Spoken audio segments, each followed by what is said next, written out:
Hello प्यारे बच्चे, सो कैसे आप सब। तो उम्मीद करता हूं कि आप सब जो बिल्कुल बढ़िया होंगे। सो प्यारे बच्चों, आज की इस वीडियो में हम लोग बात करने वाले हैं थेल्स प्रमेय के विलोम के बारे में, जो कि आपके एग्जाम के पॉइंट ऑफ व्यू से काफी ज्यादा इंपॉर्टेंट है। सो प्यारे बच्चों, सबसे पहली बात मैं आप सबको बता देना चाहता हूं कि जस्ट इसके पहले वाले वीडियो लेक्चर में मैंने आपको जो अच्छे तरीके से सिखा दिया था कि हमारा जो थेल्स प्रमेय क्या है। ठीक है, तो थेल्स प्रमेय वाला वीडियो अगर आपने नहीं देखा है तो कोई बात नहीं, मैं उसका जो लिंक है आपको वीडियो के डिस्क्रिप्शन में जो है दे दूंगा, वहां से आप जो उस पर क्लिक करके देख लीजिएगा। ठीक है, तो प्यारे बच्चों, सबसे पहली बात हम लोग बात करते हैं कि आखिर में प्रमेय जो है ये कितने नंबर के जो है बोर्ड एग्जाम में पूछे जाते हैं और कितने प्रमेय हम लोगों को पढ़ना पड़ेगा। प्यारे बच्चों, ध्यान से सुने मेरी बात को। मैथ में ना आपको टोटल 10 प्रमेय में आपको ऐसे 10 प्रमेय जो है बताऊंगा कि 10 प्रमेय में से मात्र आपको 2 प्रमेय एकदम 100% बोर्ड एग्जाम में पूछेगा, और एक प्रमेय 5 नंबर का होता है। तो सोच लो 2 प्रमेय कितने नंबर का हो गया, 10 नंबर का। यानी कि 10 प्रमेय में से सोचो कि आपको 10 नंबर पक्का मैं कर दे रहा हूं। ठीक है, 10 नंबर पक्का। तो प्यारे बच्चों, आपको ये वाला जो है ना चीज करने में ज्यादा फायदा है, क्योंकि यहां पे 10 में से आपको 2 क्वेश्चन ऑलरेडी पता है कि पूछेगा 100% और 10 नंबर आपका पक्का हो जाएगा। ठीक है, तो आप जितने भी सारे स्टूडेंट हैं 10 प्रमेय में अभी आपको बताने वाला हूं। अभी मतलब नहीं, मतलब बारी बारी से मैं आपको बता दूंगा। तो एक प्रमेय तो आपका हो गया थेल्स प्रमेय, दूसरा है थेल्स प्रमेय का विलोम, पाइथागोरस का विलोम। इस तरीके से जितने सारे प्रमेय मैं आपको बताऊंगा, टोटल लगभग 10 प्रमेय रहेगा। सबको आप अच्छे तरीके से 1 बाय 1 कर करके आप जो देख लीजिएगा। ठीक है, कहीं पे भी अगर आपको कहीं पे कुछ दिक्कत होगा तो आप जो मुझे कमेंट सेक्शन में बता दीजिएगा। ठीक है, ओके। तो प्यारे बच्चों, ये जो आज का हमारा प्रमेय है काफी ज्यादा इंपॉर्टेंट होने वाला है। तो चलिए, सबसे पहली बात तो ध्यान से सुनिए कि बोर्ड एग्जाम में आपका जो क्वेश्चन आएगा ना वो 2 तरीके से आएगा। ऐसा भी बोल सकता है कि आप जो थेल्स प्रमेय के विलोम को जो लिखिए और उसको जो साबित कीजिए, या फिर डायरेक्ट पूछ सकता है कि थेल्स प्रमेय के विलोम को साबित कीजिए। तो अगर आपको डायरेक्ट बोल दिया कि थेल्स प्रमेय के विलोम को साबित कीजिए, तो ये चीज आपको लिखना पड़ेगा। कई बार क्या होता है कि क्वेश्चन में ये चीज लिखा हुआ रहता है, तो आपको ये लिखने का जरूरत नहीं पड़ता है। ठीक है, तो प्यारे बच्चों, हम लोग बात करते हैं कि इसको सिद्ध कैसे करना है। अगर खाली ये दिया हुआ है कि थेल्स प्रमेय के विलोम को लिख करके आप सिद्ध कीजिए, तो सबसे पहली बात हमको लिखना पड़ेगा कि थेल्स प्रमेय का विलोम होता क्या है। लिखेंगे, उसके बाद जो हम लोग उसको सिद्ध करने के लिए शुरू करेंगे। ठीक है, तो आइए, थेल्स प्रमेय का विलोम क्या होता है प्यारे बच्चों। तो कहता है कि यदि कोई रेखाखंड त्रिभुज की भुजाओं को, यदि कोई रेखाखंड है और वह त्रिभुज की भुजाओं को एक ही अनुपात में विभाजित करे। जैसे मान करके चलिए कि हमारे पास एक त्रिभुज है एबीसी। एबीसी क्या है प्यारे बच्चों, हमारे पास एक त्रिभुज है और इस त्रिभुज का एक रेखाखंड डीई, यहां पे हमने एक रेखाखंड ले लिया है डीई। ठीक है जी, तो यहां पे जो डीई है ना वो क्या कर रहा है कि त्रिभुज की भुजाओं को एक ही अनुपात में विभाजित कर रहा है।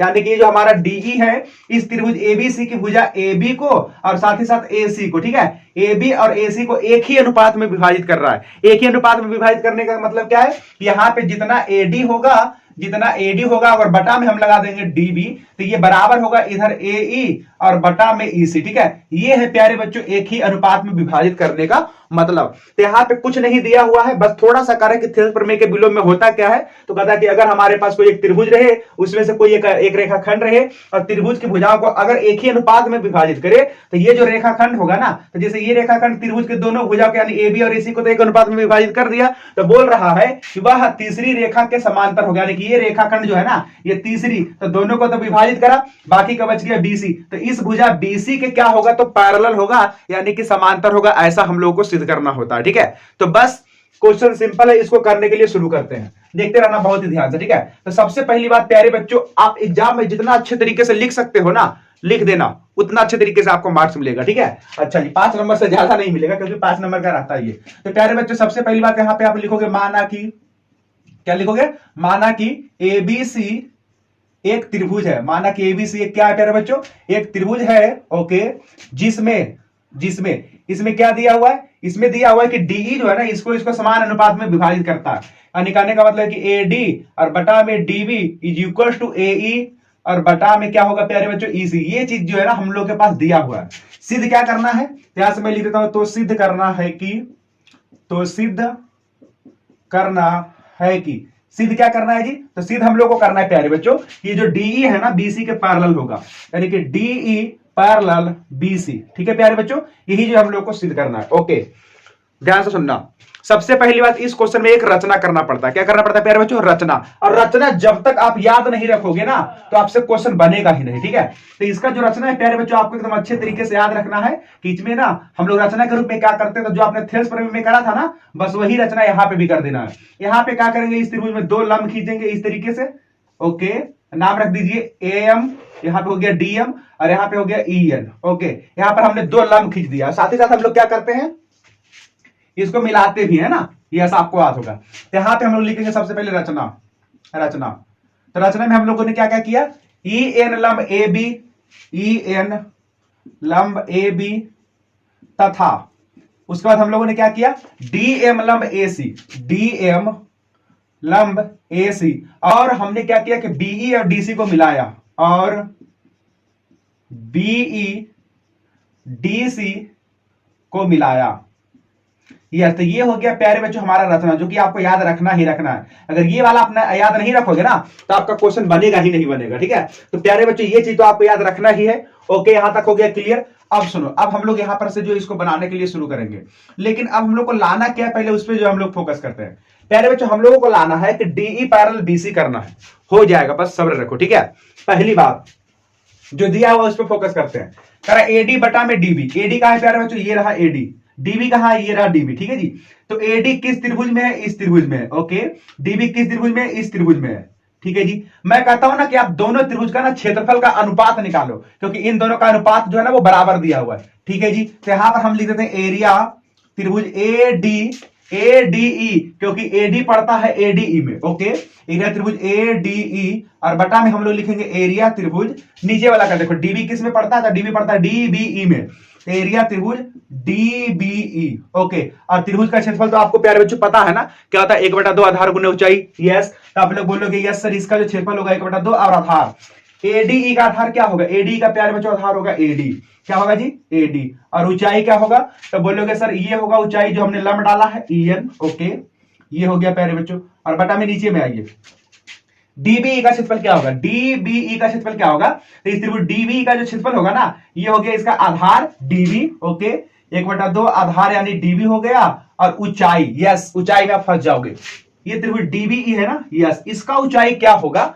तो स्टूडेंट को पता ही नहीं चलता, इसका भी ऊंचाई ना प्यारे बच्चों ये ईएन ही होगा। आप बोलोगे कैसे, तो देखो मैं आपको बताता हूं, जैसे बाय द वे हमारे पास इस तरीके का त्रिभुज रहता है, तो इसमें अगर शीर्षलंब से ऊंचाई नहीं रहता है ना, तो बाहर भी जो ऊंचाई खींचा जा सकता है, ये बात आप ध्यान रखें, बाहर में भी जो है ऊंचाई हो जाता है। ठीक है, ये हो गया इसका ऊंचाई, हालांकि त्रिभुज तो ये है, ठीक है, तो इसका भी ऊंचाई क्या होगा, ईएन ही होगा। ठीक है, क्योंकि यहाँ पे देखो ये त्रिभुज है, तो हालांकि यहाँ पर तो कोई लंब है नहीं, तो इस पे देखिए लंब है ना, ये आधार को आगे बढ़ाया गया है, इस पे ही लंब है। ठीक है, तो यहाँ पे भी लंब होगा ईएन, क्या होगा प्यारे बच्चों, ईएन। ओके, और ईएन से ईएन कट जाएगा, 1/2 से 1/2 कट जाएगा, सो फाइनली क्या मिलेगा प्यारे बच्चों, एडी और बटा में मिलेगा डीबी। ओके, और यहाँ पे जो है हम इसको ऐसे ही रहने देते हैं, इसको बोल देते हैं प्यारे बच्चों समीकरण नंबर फर्स्ट। क्लियर है, अच्छा जी। अब देखिए वो दे रखा है कि एई बटा ईसी जो है दोनों बराबर है, एई और ईसी, तो एई आता है प्यारे बच्चों, फिर से देख लो, एई फिर से इसी त्रिभुज में आएगा, आएगा ना, यस, और ईसी किस त्रिभुज में आएगा, तो ईसी आएगा आपका इस त्रिभुज में।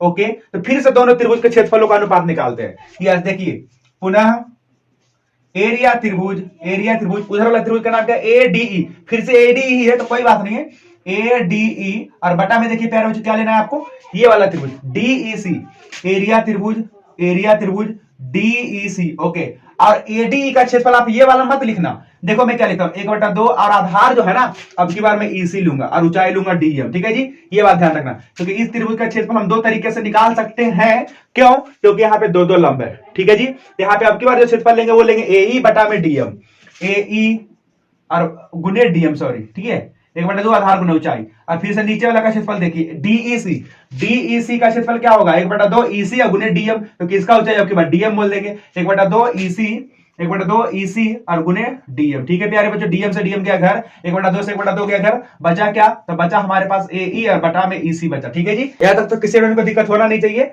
ओके, अब सुनो ध्यान से, यहाँ एई बटा ईसी आया है ना। ओके, अब देखना ध्यान से, मैं यहां पे ना कुछ जुगाड़बाजी लगा रहा हूं, क्या जुगाड़बाजी है जी, तो आप इस चीज को समझने का प्रयास करो। पहली बात कि वो एडी बटा में डीबी, तो एडी बटा डीबी में ये मैंने निकाला, एई बटा में ईसी ये मैंने निकाला। ओके, तो कह रहा है ना प्यारे बच्चों कि ये दोनों आपस में बराबर है। ठीक है जी, तो अगर इधर वाला साइड बराबर है तो इधर वाला भी साइड बराबर होगा, तो आप बोलोगे हाँ सर बिल्कुल बराबर होगा, तो ठीक है, यहां से मैं लिख देता हूं इसको समीकरण नंबर सेकेंड, क्या बोल देता हूं, समीकरण नंबर सेकेंड। ओके, तो अब मैं बोलता हूं समीकरण, समीकरण फर्स्ट एंड सेकेंड से, फर्स्ट एंड सेकेंड से, इधर एलएचएस नहीं सॉरी आरएचएस बराबर है ना, तो एलएचएस भी बराबर होगा, यानी कहने का मतलब कि एरिया त्रिभुज एडीई, एरिया त्रिभुज एडीई और बटा में देखिए एरिया त्रिभुज डीबीई, एरिया त्रिभुज डीबीई, और बराबर में देखो प्यारे बच्चों इस साइड में क्या है, एरिया त्रिभुज एडीई, एरिया त्रिभुज एडीई, और बटा में क्या लिखोगे आप, एरिया त्रिभुज डीईसी, एरिया त्रिभुज डीईसी। ओके, और देख लेता हूं नीचे दिख रहा है या नहीं। ओके, तो इससे ज्यादा तो आपको नीचे दिखेगा भी नहीं, है ना। तो प्यारे बच्चों यहां पे मैं थोड़ा सा और अप डाउन कर लेता हूं। ओके, ये दिख रहा है ना सबको, यस, ये हमारा क्या डीईसी है, ठीक है जी। अच्छा, ओके, चलिए आगे बढ़ते हैं। तो ये प्यारे बच्चों हो गया डीईसी, ठीक है, आगे बढ़ते हैं। तो एक काम करते हैं, यहां से एडीई और एडीई कट जाएगा, बचेगा एरिया त्रिभुज डीबीई, एरिया त्रिभुज डीबीई, और बराबर एरिया त्रिभुज डीईसी, एरिया त्रिभुज डीईसी। ओके, एरिया त्रिभुज डीबीई कौन सा है प्यारे बच्चों, डीबीई ये वाला त्रिभुज है, और डीईसी कौन सा है, डीईसी ये वाला त्रिभुज है। ओके, ध्यान से देख रहा ना, तो ये दोनों जो त्रिभुज है ना प्यारे बच्चों, दोनों का क्षेत्रफल बराबर है। यस, अब यहां से हम एक बात लिखेंगे जो हम लोगों ने क्लास 9 में पढ़ा था। क्या पढ़ा था, यहां पे हम लिख देंगे कि चूंकि ये दोनों त्रिभुज का क्षेत्रफल बराबर है, क्या है प्यारे बच्चों, बराबर है, तथा एक ही आधार, देखो दोनों त्रिभुज ना एक भुजा पे स्थित है।